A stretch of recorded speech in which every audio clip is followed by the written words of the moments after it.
دوستو، کبھی آپ نے یہ محسوس کیا ہے کہ ذرا سا کام کرنے کے بعد آپ کی سانس پھولنے لگتی ہے، چلتے چلتے تھکن محسوس ہوتی ہے یا پھر بار بار سر چکرانے لگتا ہے؟ اگر ایسا ہے تو ہوشیار ہو جائیں، یہ عام تھکن نہیں بلکہ آپ کے جسم میں خون کی کمی یعنی کہ آئرن کی کمی کی ایک بڑی نشانی ہو سکتی ہے۔ دوستو، خون ہماری زندگی ہے، یہ جسم میں ہر خلیے تک آکسیجن پہنچاتا ہے، اور اس خون کے اندر موجود سرخ ذرات جنہیں ہم ہیموگلوبن کہتے ہیں وہ آئرن کے بغیر نامکمل ہیں۔ اگر جسم میں آئرن کم ہو جائے تو ہیموگلوبن بننا مشکل ہو جاتا ہے، اور نتیجہ یہ نکلتا ہے کہ جسم کمزور، نڈھال اور بیمار پڑنا شروع ہو جاتا ہے۔ اکثر لوگ کہتے ہیں کہ یہ تھکن تو نیند پوری نہ ہونے یا زیادہ کام کرنے کی وجہ سے ہے، لیکن جب مسئلہ بڑھتا ہے تو پتہ چلتا ہے کہ اصل وجہ انیمیا ہے، اور افسوس کی بات یہ ہے کہ ہمارے ملک میں خواتین اور بچوں میں سب سے زیادہ یہی مسئلہ پایا جاتا ہے۔ اب سوال یہ ہے کہ آخر انیمیا ہوتا کیوں ہے؟ اس کی سب سے بڑی وجہ یہ ہے کہ آئرن کی کمی، یعنی ہم جو کھانا کھاتے ہیں ان میں آئرن کی مقدار کم ہوتی ہے، یا پھر ہمارا جسم آئرن کو صحیح طریقے سے جذب نہیں کر پاتا۔ کچھ لوگ خون دینے کے بعد یا آپریشن کے بعد بھی آئرن کی کمی کا شکار ہو جاتے ہیں۔ خواتین میں ماہواری کے دوران زیادہ خون کا اخراج بھی انیمیا کا بہت بڑا سبب ہے۔ اب آتے ہیں سب سے اہم سوال کی طرف، علاج کیسے کیا جائے؟ تو دوستو، سب سے پہلے یہ جان لیں کہ انیمیا کا علاج دو حصوں پر مشتمل ہے۔ ایک ہے اپنی خوراک کو درست کرنا، اور دوسرا بے ضرورت پڑنے پر دوائی یا سپلیمنٹس کا استعمال کرنا۔ خوراک کے بارے میں بات کریں تو سب سے پہلے وہ غذائیں یاد رکھیں جن میں آئرن سب سے زیادہ پایا جاتا ہے۔ گوشت، جگر، کلیجی، چکن، مچھلی اور انڈے میں وافر مقدار میں آئرن ہوتا ہے۔ اگر آپ نان ویجیٹیرین ہیں تو یہ چیزیں آپ کے لیے بہترین ہیں، لیکن اگر آپ گوشت کم کھاتے ہیں یا ویجیٹیرین ہیں تو بھی پریشانی کی بات نہیں ہے، کیونکہ قدرت نے سبزیوں اور پھلوں میں بھی آئرن چھپا کے رکھا ہے۔ پالک، میتھی، بند گوبھی، بروکلی، مٹر اور بھنڈی جیسی سبزیاں آئرن کا خزانہ ہیں۔ اس کے علاوہ مسور کی دال، ماش کی دال، چنے، لوبیا اور راجمہ بھی انیمیا کے علاج میں بہت مددگار ہیں۔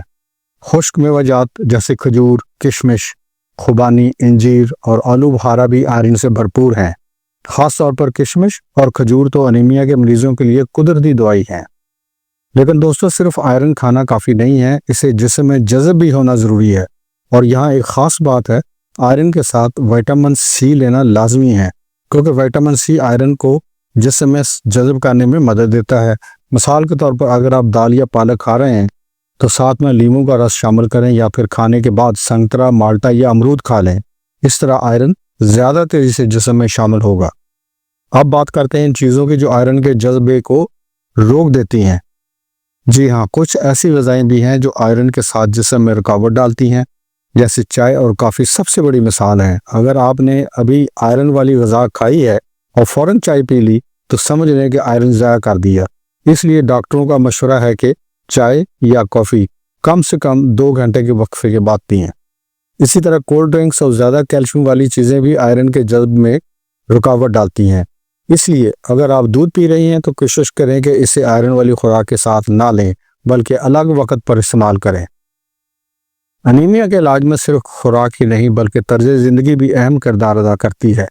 اگر آپ مسلسل کمزوری محسوس کرتے ہیں تو سب سے پہلے اپنا چیک اپ کروائیں۔ خون کا ایک سادہ سا ٹیسٹ جسے ہیموگلوبن ٹیسٹ کہا جاتا ہے، وہی آپ کو حقیقت بتا دے گا۔ اگر آپ کے خون میں ہیموگلوبن کی مقدار کم ہے تو فوراً علاج شروع کریں۔ کبھی کبھی صرف غذا کافی نہیں ہوتی اور ڈاکٹر آئرن سپلیمنٹس لکھ کر دیتے ہیں۔ یہ گولیاں یا سیرپ آئرن کی کمی کو تیزی سے پورا کرتے ہیں، لیکن یاد رکھیں یہ ہمیشہ ڈاکٹر کے مشورے سے لیں، کیونکہ ضرورت سے زیادہ آئرن بھی نقصان دہ ہو سکتا ہے۔ کچھ لوگوں میں انیمیا اتنا بڑھ جاتا ہے کہ انہیں خون چڑھانا پڑتا ہے، لیکن اگر وقت پر علاج کیا جائے تو یہ نوبت نہیں آتی۔ اب ذرا تصور کریں، اگر آپ اپنی روزمرہ کی خوراک میں صرف چند چھوٹی سی تبدیلیاں لیں تو آپ کی زندگی کس قدر بدل سکتی ہے۔ صبح کے ناشتے میں اگر آپ ایک میٹھی کشمش یا چند کھجوریں شامل کر لیں، دوپہر کے کھانے میں دال یا سبزی کے ساتھ تھوڑا سا لیموں نچوڑ لیں، شام کے وقت چائے کی جگہ تازہ جوس پی لیں، تو چند ہی دنوں میں آپ کو اپنی توانائی واپس ملتی محسوس ہوگی۔ بچوں اور خواتین میں یہ مسئلہ زیادہ ہوتا ہے، اس لیے ماں باپ کو چاہیے کہ وہ اپنے بچوں کی خوراک میں خاص توجہ دیں۔ اسکول جانے والے بچوں کو لنچ باکس میں صرف بسکٹ یا پیکٹ جوس نہ دیں، بلکہ ان کے ساتھ پھل، خشک میوہ جات یا دال سے بنی کوئی چیز ضرور رکھیں۔ خواتین کو چاہیے کہ وہ اپنی صحت کو نظر انداز نہ کریں، کیونکہ جب ماں ہی کمزور ہوگی تو پورا گھرانہ متاثر ہوگا۔ ایک اور دلچسپ بات یہ ہے کہ ورزش بھی انیمیا کے علاج میں مدد کرتی ہے۔ آپ سوچیں گے کہ بھلا ورزش کا آئرن سے کیا تعلق ہے، لیکن یہ حقیقت ہے کہ ہلکی پھلکی ورزش جیسے واک یا یوگا خون کی گردش کو بہتر بناتی ہے اور جسم میں آکسیجن کی سپلائی بڑھا دیتی ہے۔ یہ بات یاد رکھیں کہ انیمیا صرف کمزوری یا تھکن کا نام نہیں ہے، یہ ایک خاموش بیماری ہے جو دل، دماغ اور دوسرے اعضاء پر بھی اثر انداز ہوتی ہے۔ اگر وقت پر علاج نہ کیا جائے تو یہ بیماری سنگین شکل اختیار کر لیتی ہے، لیکن خوش قسمتی سے اس کا علاج ہمارے ہی کچن میں موجود ہے۔ کبھی کبھی ہم بڑی بیماریوں کے علاج کے لیے مہنگی دوائیوں اور اسپتالوں کے چکر لگاتے ہیں، لیکن حقیقت یہ ہے کہ قدرت نے ہمیں خوراک کی شکل میں بہترین علاج دیا ہے، صرف سمجھنے اور اپنانے کی ضرورت ہے۔ تو آج ہی فیصلہ کریں کہ آپ اپنی زندگی کو بدلیں گے۔ اپنی پلیٹ میں رنگ بھریں، سبزیاں، دالیں، پھل اور میوہ جات شامل کریں، چائے اور کافی کے استعمال کو محدود کر دیں، اور سب سے بڑھ کر اپنی صحت کو ترجیح دیں، کیونکہ یاد رکھیے صحت ہی سب کچھ ہے۔ اگر خون ہی کم ہو جائے تو جسم کا ہر پہیہ رکنے لگتا ہے، لیکن اگر خون تندرست اور آئرن سے بھرپور ہو تو آپ کی توانائی، خوشی اور زندگی کے رنگ لوٹ آتے ہیں۔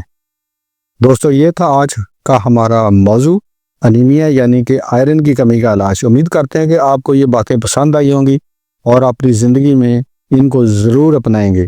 آپ کی صحت ہی آپ کی سب سے بڑی دولت ہے۔